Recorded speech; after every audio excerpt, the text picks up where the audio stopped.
بسم الله الرحمن الرحيم. الحمد لله رب العالمين، والصلاة والسلام على أشرف الأنبياء والمرسلين، نبينا محمد وعلى آله وصحبه أجمعين، أما بعد. السلام عليكم ورحمة الله وبركاته. معزز ناظرین، سلسلے فتاوی اسلامیہ کے آج کے اس درس میں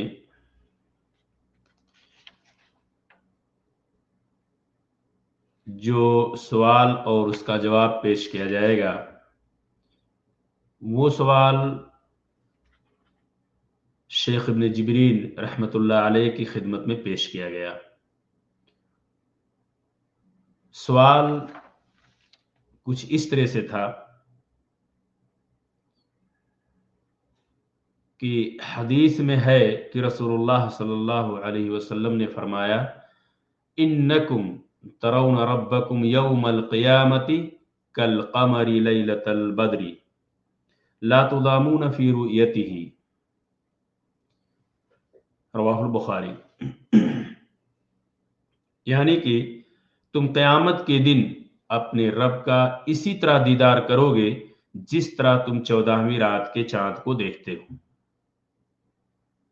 دیدار الہی کے سلسلے میں تم ظلم نہیں کیے جاؤ گے۔ اس حدیث کو پیش کر کے سوال پوچھا گیا کہ سوال یہ ہے کہ کیا قیامت کے دن دیدار الہی حق ہے؟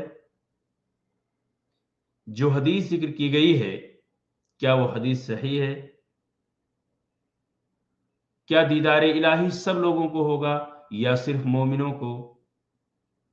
بعض روایات یا بعض راویان حدیث کہتے ہیں کہ اللہ تبارک تعالی رات کے آخری ثلث میں آسمان دنیا پر نزول کرتا ہے۔ کیا یہ صحیح حدیث سے ثابت ہے یا یہ حدیث صحیح ہے؟ یہ ایک ہی سوال میں کئی جز یا یوں کہہ لیجئے کہ چھوٹے چھوٹے کئی سوالات کیے گئے۔ شیخ رحمت اللہ علیہ نے جواب دیتے ہوئے فرمایا، یہ حدیث صحیح و ثابت ہے، اور یہ حدیث اس بات کی دلیل بھی ہے کہ مومنوں کو یقیناً اللہ تبارک تعالیٰ کا دیدار حاصل ہوگا جس طرح وہ چاہے گا، اور کافر دیدار الہی سے محروم ہوں گے، جیسا کہ اللہ تبارک تعالیٰ نے سورۃ المطففین کے اندر فرمایا، کلا انہم عن ربہم یومئذ لمحجوبون، بے شک یہ لوگ اس روز اپنے پروردگار کے دیدار سے اوٹ اور حجاب میں ہوں گے۔ کافر لوگ اللہ تبارک تعالیٰ کو نہیں دیکھ پائیں گے۔ بہت سی احادیث سے بات ثابت ہے کہ مومنوں کو جنت میں دیدار الہی کی سعادت میسر ہوگی۔ اس میں کہیں ایک حدیث نہیں، کئی احادیث سے اس کا ثبوت ملتا ہے، جیسا کہ قرآن کریم سے بھی یہ بات ثابت ہے۔ اللہ تبارک تعالیٰ نے فرمایا، وجوہ یومئذ ناظرہ الی ربہا ناظرہ، اس روز بہت سے منہ رونق ہوں گے، روشن ہوں گے، رونق دار ہوں گے، اور اپنے پروردگار کے محو دیدار ہوں گے۔ اور اللہ تبارک تعالیٰ نے سورۃ المطففین کے اندر فرمایا، علی الارائک ینظرون، اور تختوں پر بیٹھے ہوئے دیکھ رہے ہوں گے۔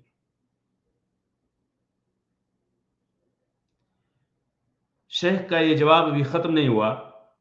شیخ رحمت اللہ علیہ نے فرمایا، رؤیت باری کی حقیقت کے باوجود اس کی کیفیت کو ہم نہیں جانتے، کیونکہ دار آخرت کو دنیا پر قیاس کیا جا سکتا ہے، نہ غیب کو حاضر پر، اور ہمیں چاہیے کہ صرف اپنے علم کے مطابق بات کریں۔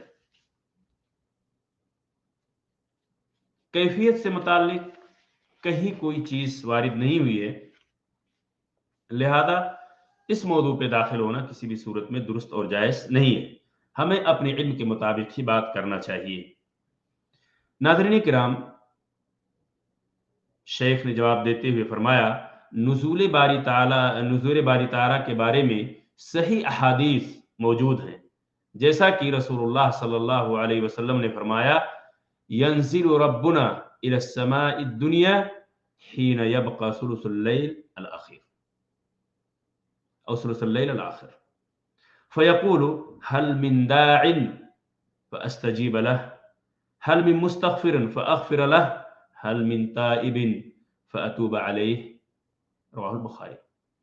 جب رات کا آخری تہائی حصہ باقی رہ جاتا ہے تو ہمارا رب آسمانی دنیا پر نزول فرماتا ہے اور ارشاد فرماتا ہے کہ ہے کوئی دعا کرنے والا کہ میں اس کی دعا کو شرف قبولیت سے نوازوں، ہے کوئی معافی مانگنے والا کہ میں اسے معاف کر دوں، ہے کوئی توبہ کرنے والا کہ مجھ سے اس کی توبہ کو قبول کر لوں۔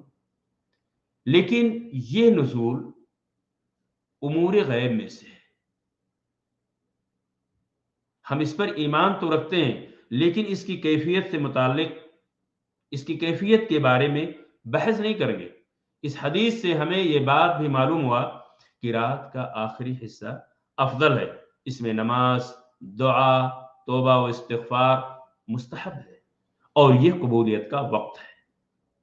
یہاں تک تھا شیخ رحمت اللہ علیہ کا جواب، جس سے یہ بات ہمارے سامنے بالکل واضح طور پہ ابھر کر آ گئی کہ اللہ تبارک تعالیٰ کا دیدار مومنین کریں گے، جنت میں اللہ رب العزت کا دیدار اہل جنت کریں گے، لیکن کیفیت سے متعلق کچھ کہنا غلط ہوگا۔ اسی طرح اللہ تبارک تعالیٰ کے بارے میں صحیح احادیث سے جو یہ ثابت ہے کہ اللہ تبارک تعالیٰ ثلث اللیل الاخیر میں سمائے دنیا پہ نزول فرماتا ہے، اس بات کو بھی ہم مانتے ہیں اور اس کو ماننا ضروری ہے کیونکہ صحیح حدیث سے اس کا ثبوت ہے، پر کیفیت سے متعلق کوئی چیز وارد نہیں ہے، اس لیے اس سلسلے میں بات کرنا کسی بھی صورت میں جائز اور درست نہیں ہے۔ اللہ تبارک تعالیٰ سے دعا ہے کہ اللہ تعالیٰ ہم سب کو اپنا دیدار نصیب فرمائے۔ آمین۔ السلام علیکم ورحمۃ اللہ وبرکاتہ۔